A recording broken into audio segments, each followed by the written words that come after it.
नमस्कार मित्रों, 64 योगिनी मंदिर और बटेश्वर मंदिर समूह में भ्रमण के बाद हमने डिसाइड किया कि हम मुरैना जिले में स्थित नरेश्वर महादेव के मंदिर जाएंगे, जो कि एक बहुत ही प्राचीन पहाड़ी के ऊपर स्थित है और वहाँ का रास्ता हमें पहले से नहीं पता था। लगभग 20 से 25 जगह हमने पूछा रास्ता, तब जाके हमें रास्ते के बारे में पता चला और हम लोग अपने बाइक से वहाँ पे गए हुए थे। आगे का रास्ता इतना दुर्गम था कि बीच में एक छोटे से तालाब जो कि जा रहा था, तो उसके आगे हम जा नहीं सकते थे, तो हमने अपनी मोटरसाइकिल वहीं पे पार्क कर दी और उसके बाद देखा कि यहाँ शायद कोई हमें रास्ता बताने वाला हो, लेकिन वहाँ पे कोई भी नहीं दिख रहा था क्योंकि बिल्कुल जंगल था वहाँ पे। तभी हमारी नज़र वहाँ पे 2 बच्चों पे पड़ी जो वहाँ पे अपनी बकरियां चरा रहे थे। तो हमने उनसे रास्ते के बारे में पूछा, तो वो हमको सीधे मंदिर तक साथ ले जाने को ही राजी हो गए।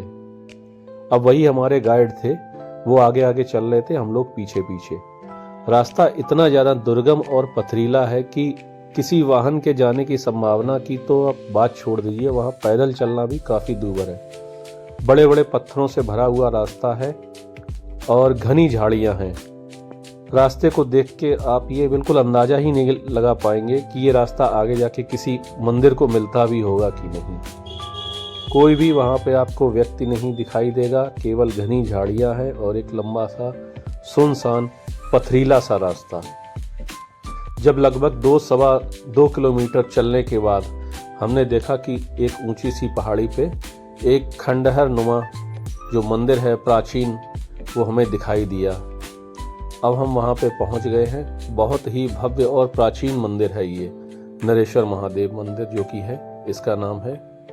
आइए अब हम इसमें प्रवेश करते हैं और आपको इसके बारे में और जानकारी देते हैं। जिले के नरेश्वर गांव रिठौरा क्षेत्र के जंगल और पहाड़ों के बीच स्थित है, जहां आज भी ऊबड़ खाबड़ रास्तों से ही पहुंचा जा सकता है। वर्तमान में ज्ञात रूप में लगभग 23 मंदिर सुरक्षित हैं, जबकि अन्य काले पत्थर विभिन्न भग्नावशेष में बिखरे हुए हैं।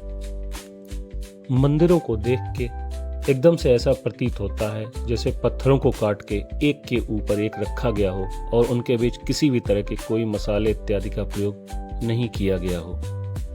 कुछ सीढ़ियां चढ़ने के उपरांत ऊपर की ओर हमको एक छोटा सा तालाब देखने को मिलता है, जिसमें हमेशा 12 मास जल भरा रहता है। इस तालाब के चारों तरफ कुछ छोटे छोटे मंदिरों के समूहों के भग्नावशेष अब वर्तमान में उपस्थित हैं।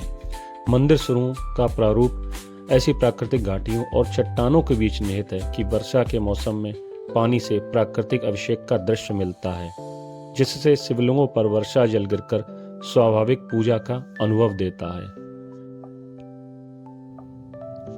नरेश्वर महादेव मंदिरों का समूह सबसे पहले गुप्त काल में लगभग 3 से 5वीं सदी में बनना माना जाता है। बाद में इन मंदिरों का विस्तार और भव्य रूप गुर्जर प्रतिहार काल में लगभग 8 से 10वीं शताब्दी के मध्य में हुआ था।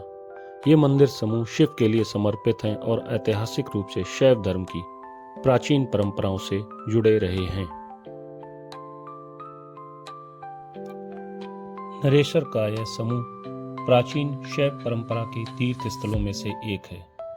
यहाँ श्रद्धालु विशेषकर श्रावण मास और महाशिवरात्रि के दौरान आते हैं। स्थानीय आध्यात्मिक मान्यताओं के अनुसार यहाँ की प्राकृतिक जल प्रवाह प्रणाली शिवलिंगों के लिए जलाभिषेक जैसा अनुभव देती है। यह मंदिर मुरैना जिला मध्य प्रदेश में ग्वालियर और भिंड सीमा के करीब स्थित है।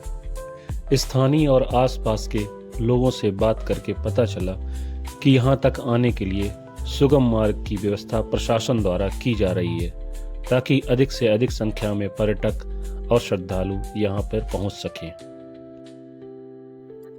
ग्वालियर और भिंड के बीच पड़ने वाले टोल प्लाजा से भी नरेश्वर महादेव मंदिर के लिए एक सुगम रास्ता जाता है, जहाँ पे आप कुछ ही दूरी पर अपने वाहन को पार्क करके थोड़ा पैदल चल के पहुँच सकते हैं। अगर दी हुई जानकारी पसंद आई हो तो लाइक करें, शेयर करें और सब्सक्राइब करें। Thanks for watching.